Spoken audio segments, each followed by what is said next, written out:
વિચારો જટાયુને કેટલું, એ તો ગીધ હતું, પશુ પક્ષી મરેલા પશુ ખાવાવાળું વ્યક્તિ હતું, તેનો ભગવાન ઉદ્ધાર કરે પોતાના ખોળામાં લઈને, કૃષ્ણ અને બલરામ. તો જે ભક્ત ભગવાનની પ્રેમપૂર્વક સેવા, મીન્સ જટાયુ તો પ્રેમપૂર્વક સેવા કરી, તો જે જટાયુની જેમ સેવા કરે છે, એટલે એવું નહીં વિચારવું કોણ જોવાનું છે, નહીં. આપણે સેવા કરશું, એક એક સેવા ભગવાન જોઈએ છે.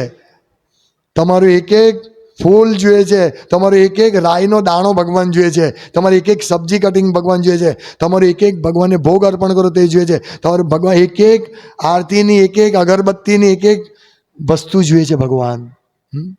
એક એક બુક ડિસ્ટ્રીબ્યુશન કરો છે, બુક ડિસ્ટ્રીબ્યુટ નથી થતી તો પણ એ ભગવાન જોઈએ છે કે પ્રયાસ કરે છે. જટાયુ હારી ગયા, મૃત્યુને ક્ષણ થયા, પણ એને પ્રયાસ કર્યો. એટલે આપણે ભક્તિ કરવાનો પ્રયાસ કરવાનો છે. દુઃખ આવે તો પણ ભલે ગમે તે થાય.